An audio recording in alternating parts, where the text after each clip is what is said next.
Аңыз бойынша Парсы патшасы Дарий 150 жыл бұрын Мидияға басып кірген сақтардан кек алуды көздейді.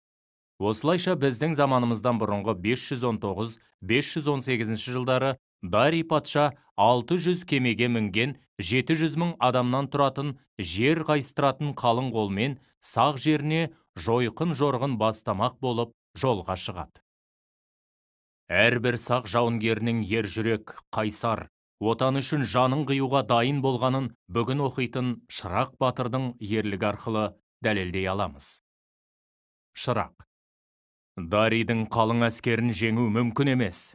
Одан да менің құлақ мұрнымды кесіп, денемнің сау жерін қалдырмай тілгілеп жолға тастап кетіңдер.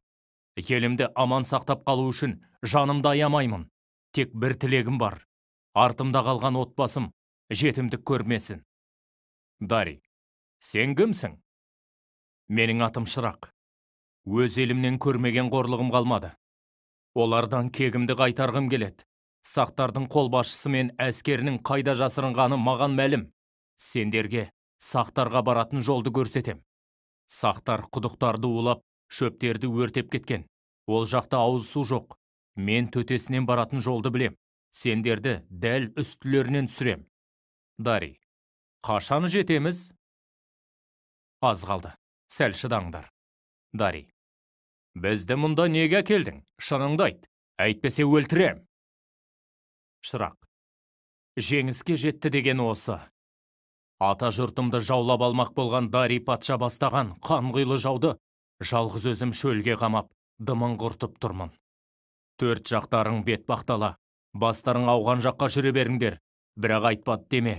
7 күнге дейін шөл даладан көз ашпайсыңдар. Аштық пен шөл азабын көресіңдер. Ал менде ешбір арман жоқ. Кіндік қаным тамған туған жерімде қаным төгіледі. Денем осында көміледі. Артымда аман есен халқым қалады. Барса келмес құмына еніп кеткен қалың әскер қайтып шығуға жол таба алмай, әбден шаршап, қалжырап, шөлден қырылады. Дарий аз ғана әскермен аман қалады.